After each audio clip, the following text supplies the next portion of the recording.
me the confidence as well. It is a way of bringing me and my ancestors together because I'm doing the same thing that they did. I think being Jewish is cool because it is one of the oldest religions and one of the smallest too. It shows that even though you are small, there are so many things that people can learn from Judaism. Lots of stories that we teach from so long ago and so much tradition that people can learn.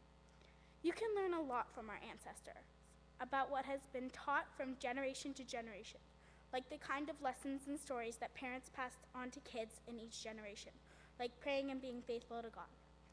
I believe in God because the world is so beautiful and pretty that it must have come from somewhere and had to be created by something bigger than us. That's what I think about God as the creator of beautiful things. We also find God in ourselves because God created each one of us, and we discover things that we didn't even know we could do, but we can do them anyway. This is one of the places where we find God.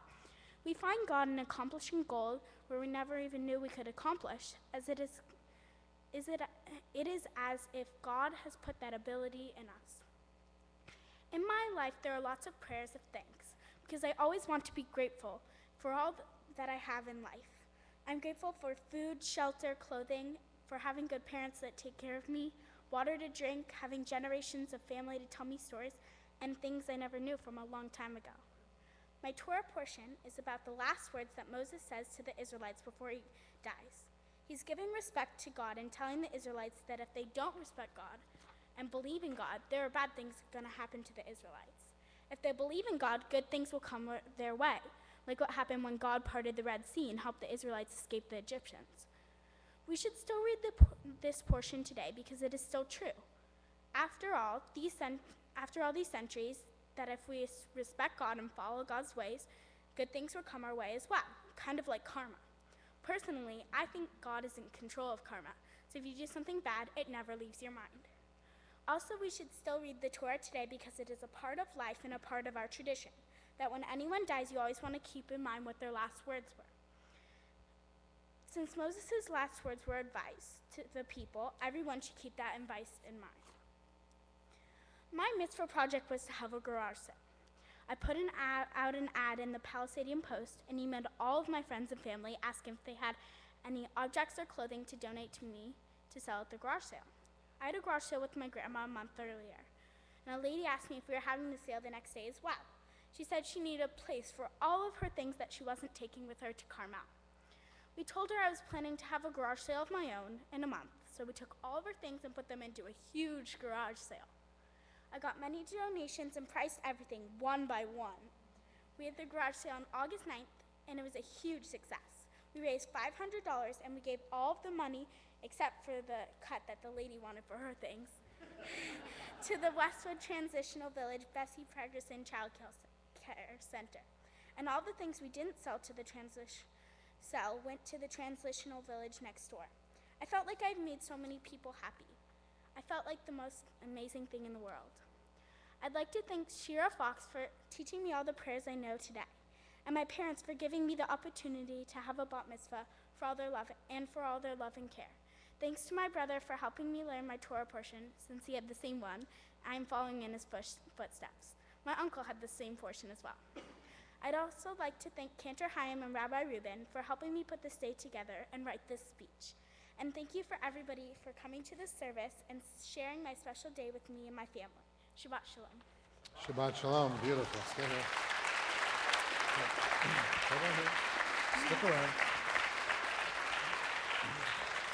So it's now my pleasure to call your sweet and loving brother to come up and share some sweet, loving brother thoughts.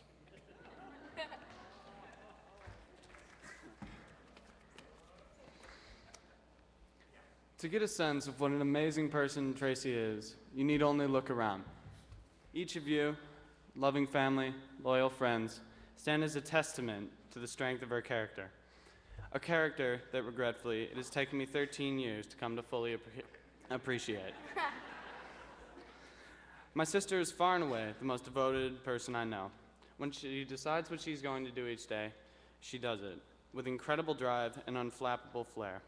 Whether it's a new dance for her family and the neighbors, or her mitzvah project, over the course of which she spent hours toiling to raise money for our mom's preschool.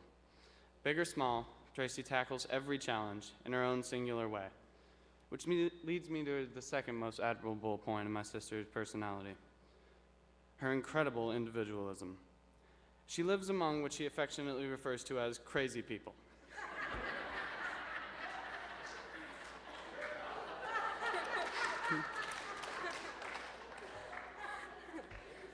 But in spite of the constant havoc around her, she keeps a level head and oftentimes becomes the voice of reason in a highly unstable family. Through strife in our house, strife out in the world, strife at school, through 13 years of my poking and prodding, and in the face of absolute insanity, my little sister perseveres, walking to her own tune, and nothing is allowed to compromise her style. It is this, your ability to hold true to yourself and to uphold to what you feel is right, that will ensure your success in the future of your choice. In retrospect, I can't help but marvel at my little sister, the type of person that you are, and traits you possess, traits that I truly envy, traits that have brought you all the way up to this point and will take you wherever you want to go. You will remember today forever as a sort of jumping off point for the rest of your life.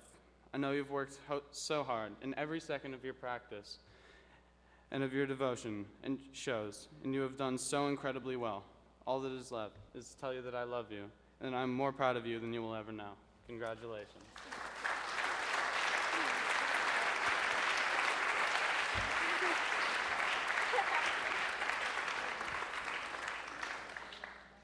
Okay, well, now I'd like to invite your parents to come up and cry.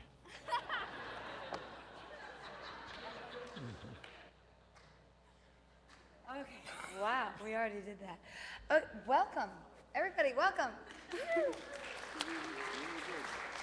And thank you, Cantor Hyam and Rabbi Rubin, for leading such a beautiful service. Tracy, your father and I always call you our angel because you truly embody all that is light and good-natured and right with the world.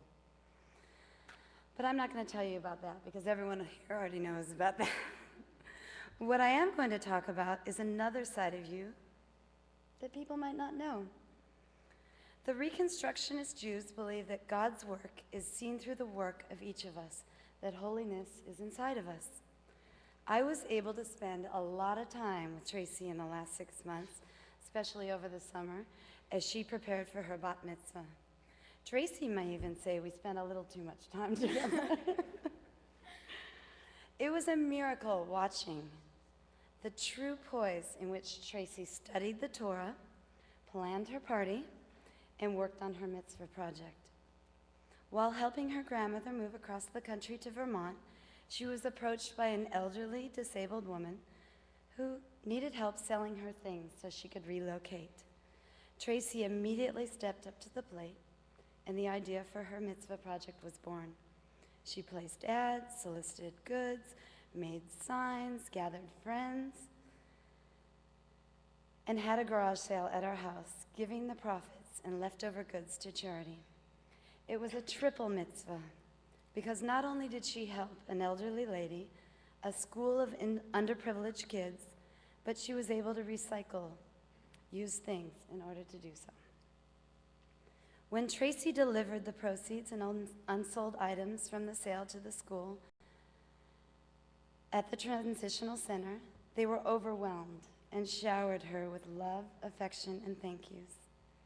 It's no surprise that they ask me all the time about Tracy.